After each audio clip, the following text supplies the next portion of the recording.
د دغو سرتیرو شمیر څه باندې 800 تنو ته رسیږي چې د 209 الفتح الاردو په مرکز کې له 3 میاشتو عملي او نظري زده کړو وروسته اوس د ځانګړو نندارو په ترسره کولو سره د خپل فراغت مراسم لمانځي.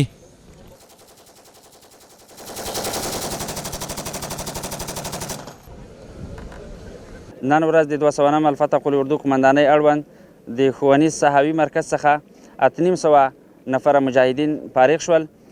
یاد مجاهدین چې 3 میاشتې نظامی تکتیکي او ورزشي زده کړې کړې وې.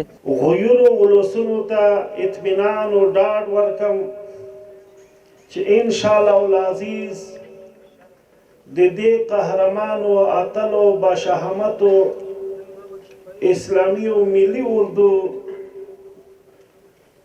په ډاډ او اطمینان سره تاسې خپلې زندګۍ ته دوام ورکړئ.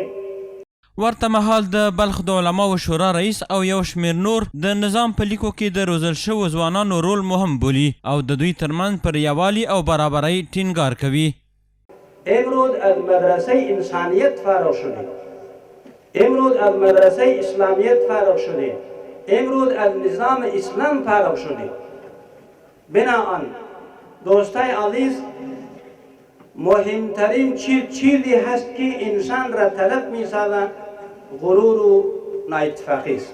زموږ طنز زده کول د دښمن په خلاف فرض دی، زموږ دغه نظامي ورزشات د دښمن په خلاف فرض دی، ځکه موږ ته اله العالمین تخصیص نه دی کړی.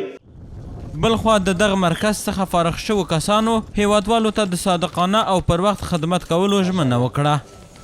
الحمدلله اینجا ما آموزش یاد گرفتیم، الحمدلله در اثر تکتیکی نظامی پوزیشن‌های نظامی د ملت دغه لپاره دغه اطمینان ورکړو ان شاء الله چې موږ د ملت لپاره ښه صادقانه مخلصانه ان شاء الله خدمت کوو.